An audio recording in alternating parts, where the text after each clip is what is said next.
The next deputant, Kathryn Sussman,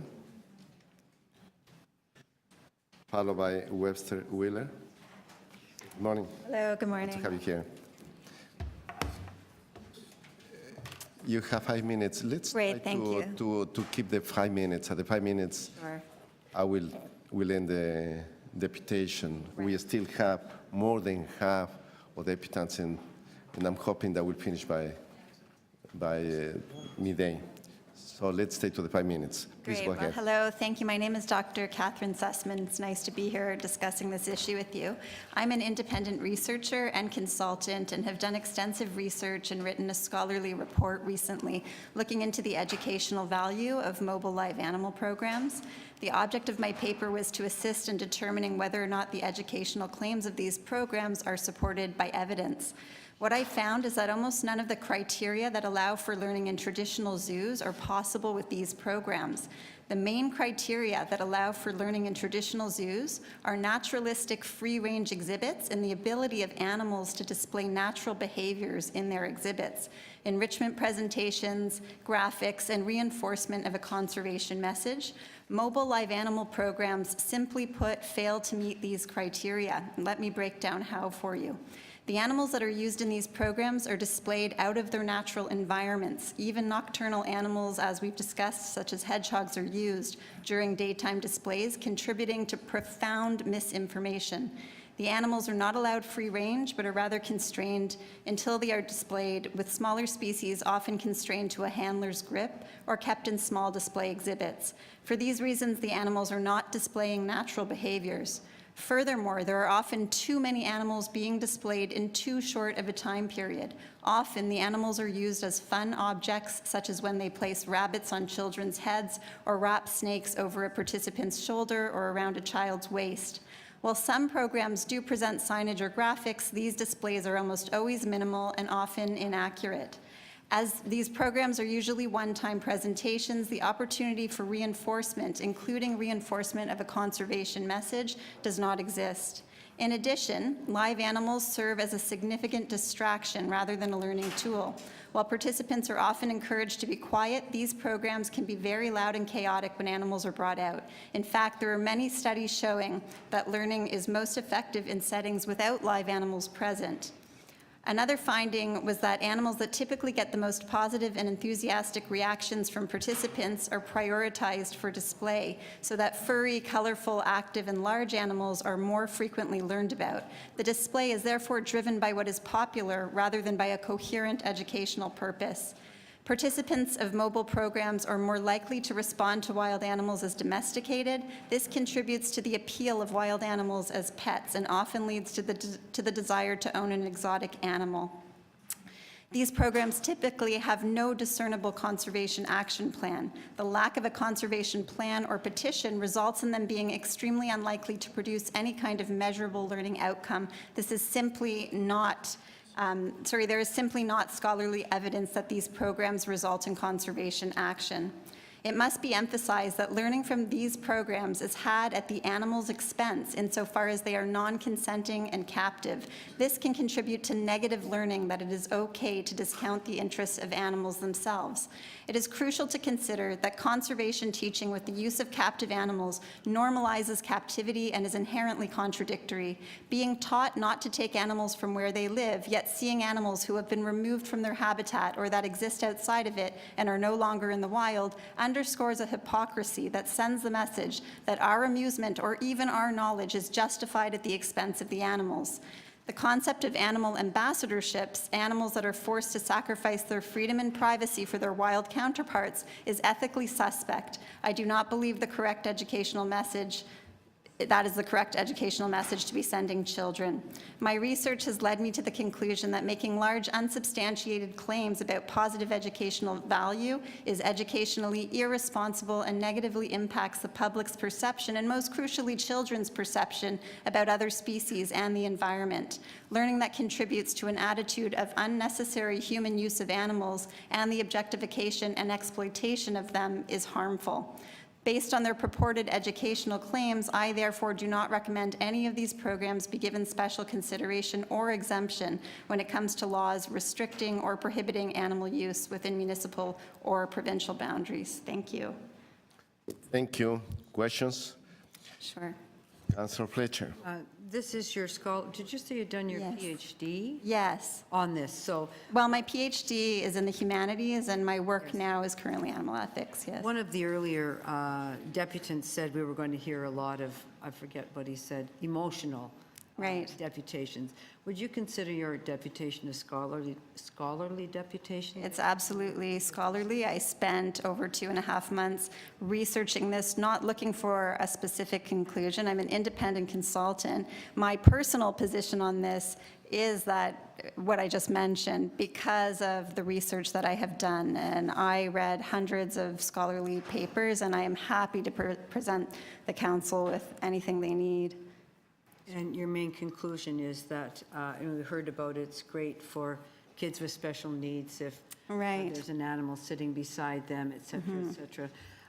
But your point is that My point is that animals actually need to be acting as the animal in order to be properly used in an educational way, and that would be impossible. absolutely, and there's many things to think about. And while I have a daughter myself, and I'm very, cognizant of the fact that we want to expose children to animals, but we also have to think the way in which we're doing that. Because if we're teaching children to only think of themselves, whether it's for knowledge or fun or comfort, instead of, thinking of animals, that's psychologically very harmful. I don't think as a responsible parent, that's the message that we want to be sending our children. We need to teach children to have empathy for animals. And we're talking about prohibited animals in the city of Toronto here. A lot of these programs could still operate with all of the other animals, and quite frankly, a cat or a dog often accomplishes the same thing for a special needs child. Actually, it can be quite dangerous for anybody developmentally impaired to interact with exotic species. Public health and safety agencies all do not recommend that, including Toronto Public Health. All So right, just Toronto Public Health does not recommend anybody developmentally impaired, anybody under the age of 5, I believe, the elderly to be interacting with exotic animals. It's actually a public health and safety hazard to do so. So yes, it might be pleasurable for any child, whether they have special needs or not, to, handle an exotic species. It's not responsible for us as adults. I mean, if my 6-year-old, who just turned 6 today, actually, if she wanted to stand in the middle of the street because she liked it there or eat chocolate all day, I mean, yes, maybe she would enjoy that, but my job as her parent is to set boundaries and do what is in her best interest ethically and to teach her, and that's what we need to do here. So you think it's perfectly reasonable that foundations or others who are wishing to display animals could easily do that with the ones that are not On the prohibited list. and that the ones that are on the prohibited list does not make sense to bring them into classrooms and seniors' homes? And Absolutely not. And in fact, children are not always adequate. They're not always supervised, all the children at all times. If a teacher has to, tend to a particular student, it can also be a safety hazard as well to have children in that situation with exotic species in the classroom. thank you. Thank you. Thank you. Vice Chair Karjanis.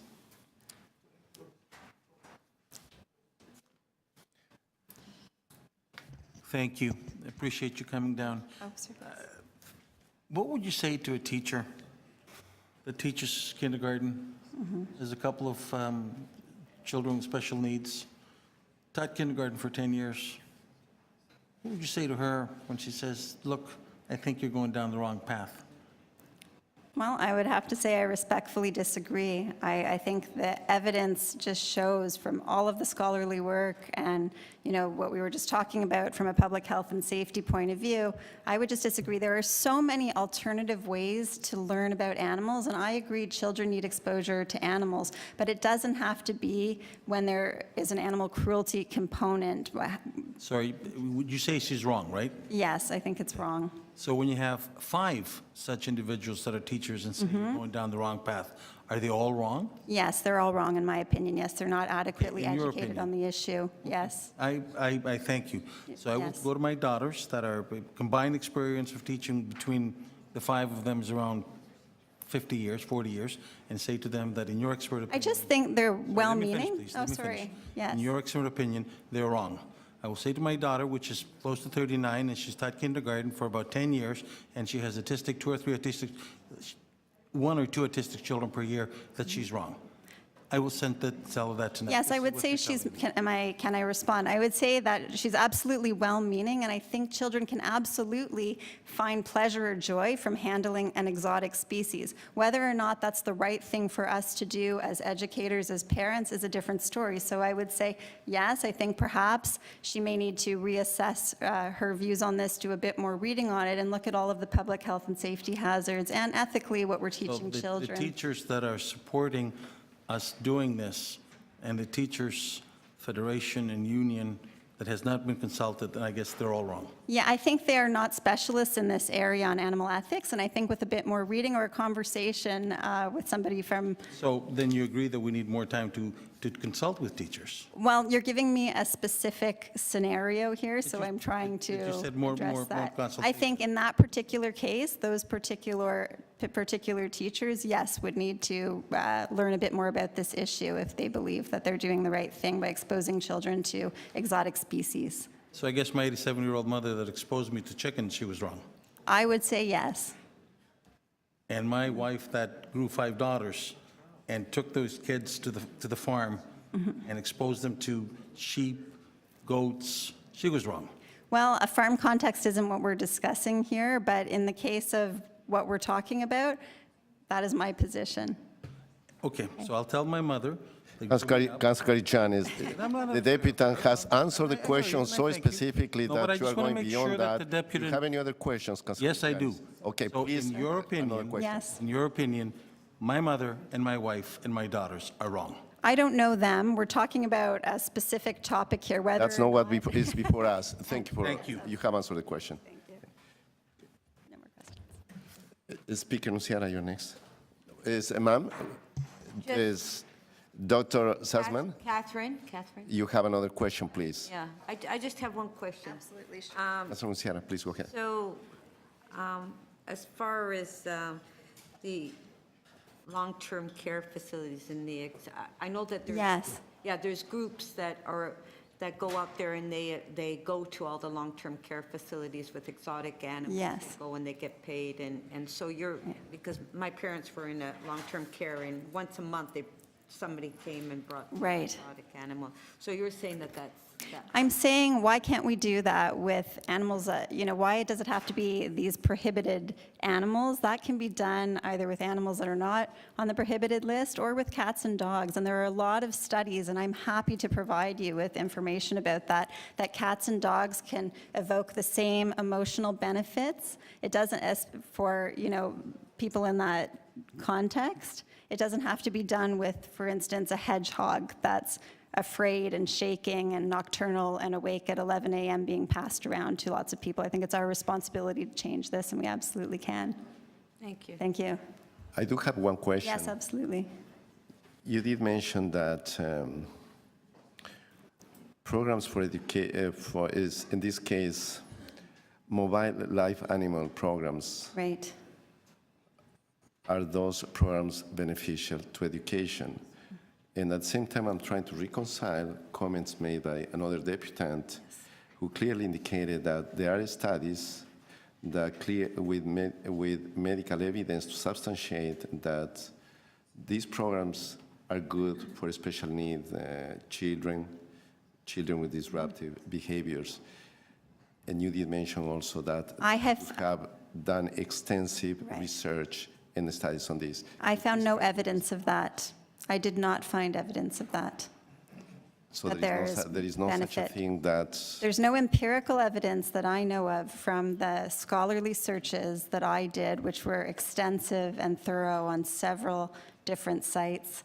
There is just no empirical evidence of that. There is, I mean, you can certainly learn certain cognitive facts from this kind of a program, but there's no evidence that those facts are retained or result in conservation action, effective change in a long-term way. And I did bring a copy of my scholarly paper, which is specifically about these mobile programs. That's specifically what I was looking into. So there is a copy for everybody here. And a lot of my research, I looked at just traditional zoos and when learning occurs most frequently in traditional zoos, and have, extrapolated and applied that to the mobile program experience. That's great. You made a comment that